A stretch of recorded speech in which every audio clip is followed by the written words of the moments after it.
मनोज जरांगे पाटलांची आज महत्त्वाची बैठक। मराठा समाजाने अंतरवाली सराटीत बैठकीला यावं, जरांगे पाटील यांचं मराठा समाजाला आवाहन। आरपीआयच्या राष्ट्रीय अध्यक्षासाठी शिर्डी लोकसभा मतदारसंघ सोडा, सदाशिव लोखंडेंचं इतरत्र पुनर्वसन करा। रामदास आठवले यांचा लोकशाही पॉडकास्टमधून मुख्यमंत्र्यांना सल्ला। गावागावातील छोट्या पक्षांच्या पदाधिकाऱ्यांना भाजपमध्ये घेऊन स्थानिक पक्षाला संपवा, भाजप पदाधिकाऱ्यांना बावनकुळे यांनी सल्ला दिल्याचा दैनिक लोकसत्ताचा दावा। लोकसभेच्या 5 राज्यांमधील 46 जागांसाठी आप आणि काँग्रेसमध्ये एकमत। दिल्ली, गुजरात, हरियाणा, गोवा आणि चंदीगडमध्ये आप आणि काँग्रेस 7-7।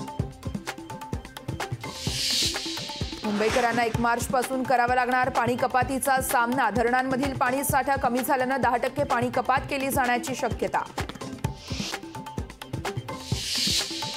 मुंबईतील सेंट्रल आणि वेस्टर्न 20 रेल्वे स्टेशनचा होणार कायापालट। अमृत भारत स्थानक योजनेअंतर्गत होणार विकास। 26 फेब्रुवारीला मोदी करणार शुभारंभ।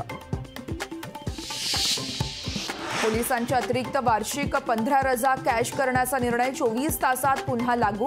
पोलिसांच्या नाराजीमुळे निर्णय रद्द करण्याची सरकारवर वेळ। म्हाडाच्या विरार बोईंजमधील 2278 घरांना ग्राहकच मिळेनात। 900 इच्छुकांपैकी अवघ्या 300 जणांनी घर विकत घेण्यासाठी सादर केली स्वीकृतीपत्र।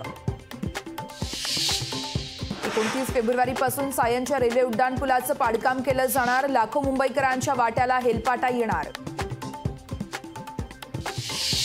राज्यात बियर निर्मितीवरील निर्बंध सरकारनं उठवलं। वार्षिक 15 लाख लिटर बियर निर्मितीला स्थानिक उत्पादकांना परवानगी।